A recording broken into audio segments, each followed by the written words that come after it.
Hi friends, నేను మీ Pranay and welcome to my channel. So friends, ఇప్పుడు మీరు చూస్తున్న ఏరియా మంచిర్యాల్. సో ప్రజెంట్ అయితే మనం ఒక కొత్త వ్లాగ్ అయితే చేస్తున్నాం. ఈరోజు మనం మంచిర్యాల నుంచి గోవర్ధన్కి అయితే వెళ్తున్నాం. సో మంచిర్యాల నుంచి గోవర్ధన్కి ఎక్కువ డిస్టెన్స్ అయితే ఉండదు, తక్కువ దూరమే ఉంటుంది. సో అయినా కూడా మన ఛానల్ గురించి తెలుసుగా ఎంత స్పెషల్గా ఉంటుందో. సో ఖచ్చితంగా ఈ వ్లాగ్ అయితే మీకు చూపిద్దామని నేను వీడియో అయితే షూట్ చేస్తున్నా. సో చూడండి, ప్రజెంట్ మనం మంచిర్యాల బస్ స్టాండ్ దగ్గరికి అయితే వచ్చేసినాం. సో ఇక్కడ ఆటోలు పెట్టున్నాయి కదా, సో ఇక్కడనే దిగి నేను లోపలికి అయితే వెళ్తా. సో ఇది మంచిర్యాల బస్ స్టాండు. మనకు ఎదురుగా ఆల్రెడీ బస్సులు కనిపిస్తున్నాయి. సో వెంటనే అక్కడికి వెళ్ళి ఎక్కేద్దాం మనం. సో స్ట్రైట్గా కనపడే బస్సు ఇది ఉంది కదా, డైరెక్ట్ మనకు కరీంనగర్కి అయితే వెళ్తుంది ఎక్స్ప్రెస్. సో నీ బస్సు అయితే ఎక్కుతున్నాయి ఇప్పుడు. ఓకే, మనం బస్సు ఎక్కిన తర్వాత టికెట్ తీసుకున్నాం ఆల్రెడీ. సో ఇక్కడ నుంచి నేనైతే ఇప్పుడు బయలుదేరుతున్నా. సో చాలా రోజులు అవుతుంది కదా మనం బస్సులో వ్లాగ్ చేసి. సో మళ్ళీ వ్లాగ్స్ అయితే స్టార్ట్ చేసిన. యాక్చువల్లీ ఈ వీడియో 2021లో షూట్ చేసింది. కొన్ని రీజన్స్ వల్ల నేను మళ్ళీ దీన్ని ఇప్పుడు అప్లోడ్ అయితే చేస్తున్నా. సో దాని గురించి అయితే ఏమనుకోకండి, కొంచెం అర్థం చేసుకోండి. ప్రజెంట్ అయితే మనం మంచిర్యాల నుంచి అయితే వెళ్తున్నాం. సో ఇది వెంకటేశ్వర థియేటర్ ఉంటుంది మనకు లెఫ్ట్ సైడు.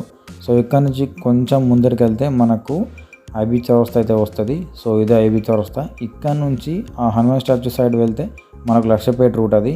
సో అక్కడ నుంచి నిర్మల్ వెళ్ళొచ్చు, ఆదిలాబాద్ వెళ్ళొచ్చు, కరీంనగర్కి కూడా వెళ్ళొచ్చు. అయినా కూడా మనం వెళ్ళాల్సింది గోవర్ధన్ కాబట్టి సో అక్కడ నుంచి కాకుండా ఇటు లెఫ్ట్ సైడ్ నుంచి అయితే వెళ్ళాలి. సో చూడండి, వెహికల్స్ అయితే ఎక్కువ జామ్ అవుతున్నాయి, అంటే ట్రాఫిక్ జామ్ అయింది కదా, రెడ్ సిగ్నల్ పడ్డాయి కాబట్టి. సో మనం వెయిట్ చేయాల్సి వస్తుంది. సో ఎంత టైం పట్టుద్దో కూడా తెలియదు, ఎందుకంటే ఇప్పుడు ఐబీ చౌరస్తా నుంచి ఎక్కువ వెహికల్స్ అయితే అటు లక్షపేట సైడ్ వెళ్తాయి, మళ్ళీ మంచిర్యాల నుంచి బెల్లంపల్లి నుంచి అటు ఆసిఫాబాద్కి వెళ్తాయి. సో అందుకోసం అని చెప్పి ఇట్లుంటుంది ఇక్కడ. సో మొత్తానికి అయితే సిగ్నల్ నుంచి అయితే బయటపడ్డాం మనం. ఇక్కడ నుంచి ఇట్లా లెఫ్ట్ సైడ్ అయితే వెళ్ళాలి. సో చూడండి, గోవర్ధన్ లోకల్ బస్ అది. సో మనం ఇట్లా వెళ్తూ ఉంటే మనకు ముందు ఒక బ్రిడ్జ్ అయితే వస్తుంది. సో ఇంకా మనం మంచిర్యాలలోనే ఉన్నాం. సో చూడండి, బిల్డింగ్స్ ఎట్లున్నాయి పెద్ద పెద్దగా. సో మనం మొత్తానికి బ్రిడ్జి పైకి అయితే ఎక్కేసినాము. పెయింటింగ్ చూసిండ్రా ఎట్లా వేసిండ్రో. సో రీసెంట్గానే వేసింది దీనికి. వెహికల్స్ ఎక్కువ లేవు కాబట్టి మనం తొందరనే వెళ్ళొచ్చు. సో నెక్స్ట్ మనకిప్పుడు సీసీ కార్నర్ దగ్గర అవుతున్నాం ప్రజెంట్ మనం. సో ఇది దాటిన తర్వాత మనకు వచ్చేది శ్రీరాంపూరే. సో ఇక్కడైతే ఆగింది బస్సు. చూడండి, రోడ్డు పైన ఉన్నాయి ఆవులన్నీ. సో ఇట్లా వెళ్తూ ఉంటే మనకు ముందట చూడండి కొత్తగా రైల్వే ట్రాక్ వేసిండ్రు పైన. సో అది ఏంటంటే ఓన్లీ కోల్ కోసం సపరేట్గా ట్రైన్స్ అని వెళ్తాయి దానిపై నుంచి బొగ్గు తీసుకొని. సో ఇప్పుడు అటు రైట్ సైడ్ కనిపేది మనకు ఓపెన్ కాస్ట్ అన్నట్టు అది. సో సిటీ లోపల ఉండేదంతా మనకు బొగ్గు బాయ్ లోపలికి ఉంటుంది, కానీ ఇక్కడ మాత్రం పైన ఉంటాయి అన్నట్టు, అంటే ఓపెన్ కాస్ట్ టైప్ ఉంటాయి అన్నట్టు. సో మొత్తానికి మనం శ్రీరాంపూర్ బస్ స్టాండ్కి అయితే వచ్చేసినాం. ఖచ్చితంగా ఏ బస్ అయినా కూడా శ్రీరాంపూర్ బస్ స్టాండ్కి రావాల్సిందే, ఎందుకంటే అది సూపర్ లగ్జరీ అయినా, ఎక్స్ప్రెస్ అయినా, నెక్స్ట్ రాజధాని అయినా సరే ఖచ్చితంగా ఇక్కడికైతే వస్తాయి. చూడండి, మన ముందు కూడా ఆల్రెడీ ఒక బస్సు ఉంది. ఇప్పుడు మనం బస్ స్టాండ్ దాటైతే వెళ్తున్నాము. మనకు స్ట్రైట్గా వెళ్తేనేమో జైపూర్ వస్తుంది. సో ఇక్కడ ఎక్కువ బొగ్గు లారీలే ఉంటాయి ఎక్కువ శాతం, ఎందుకంటే ఇదంతా కోల్ ఏరియా కాబట్టి. సో మనం దగ్గరికి అయితే వచ్చేసినాము. సో రీసెంట్గానే మనకు డివైడర్లు వేసి చెట్టు కూడా పెట్టినరు. చూడ్డానికి ఇది మంచిగా అయితే కనిపిస్తుంది. సో ఇక్కడ లారీలు కనిపిస్తున్నాయి కదా, ఇక్కడ నుంచి మనం అక్కడ బస్సు ఆల్రెడీ వెళ్తుంది కదా, సో ఆ రూట్లోనే వెళ్ళాలి. రైట్ తీసుకోవాలన్నట్టు ఇక్కడ నుంచి స్ట్రైట్గా వెళ్తేనేమో మనకు జైపూర్, చెన్నూరు, సో అట్లా స్ట్రైట్గా కాళేశ్వరం కూడా వెళ్ళచ్చు. కానీ మనం ఇట్లా రైట్ సైడ్ తీసుకుంటే సో ఈ రూట్ అనేది మనకి గోదావరిఖని, పెద్దపల్లి, కరీంనగర్, హైదరాబాద్, సో ఆ రూట్లో వెళ్తుంది. అందుకోసం అని చెప్పి మనం ఈ రూట్లో అయితే వెళ్తున్నాము. సో జర్నీ మాత్రం నాకు కంఫర్టబుల్గా అనిపించింది, ఎందుకంటే రీసెంట్గా వేసిన రోడ్లు కాబట్టి చాలా అంటే చాలా బాగుంది. సో ఎక్కడ కూడా ఇట్లా డ్యామేజ్ అయితే లేవు, రోడ్లన్నీ మంచిగా నీట్గా ఉన్నాయి. సో పక్కన పంట పొలాలు కానీ, ఆ ఓపెన్ కాస్ట్ అట్లా గుట్టలాగా వస్తారు కదా, అది కానీ అంతా నాకు బాగా అనిపించింది. సో ఇక్కడ ట్రాన్స్మిషన్ లైన్ కూడా కనిపిస్తుంది చూడండి, మనకు రామగుండం దగ్గర కాబట్టి. టర్నింగ్స్ కూడా ఉన్నాయి, అంటే రోడ్ కొన్ని ప్లేస్లల్లో ఇట్లా ఫ్లైఓవర్స్ టైప్ కడుతున్నారు కాబట్టి మనకి డైవర్షన్స్ అయితే ఎక్కువ ఉన్నాయి. చూడండి, ఇక్కడ నుంచి ఎక్కువ బొగ్గుకు సంబంధించిన లారీలు వెళ్తాయి ఎక్కువ శాతం అయితే. కొంచెం ఇబ్బందిగానే ఉంది ఇక్కడైతే, ఎందుకంటే కన్స్ట్రక్షన్ చేస్తున్నారు కాబట్టి వెహికల్స్ కొంచెం వెళ్ళడం కష్టమే.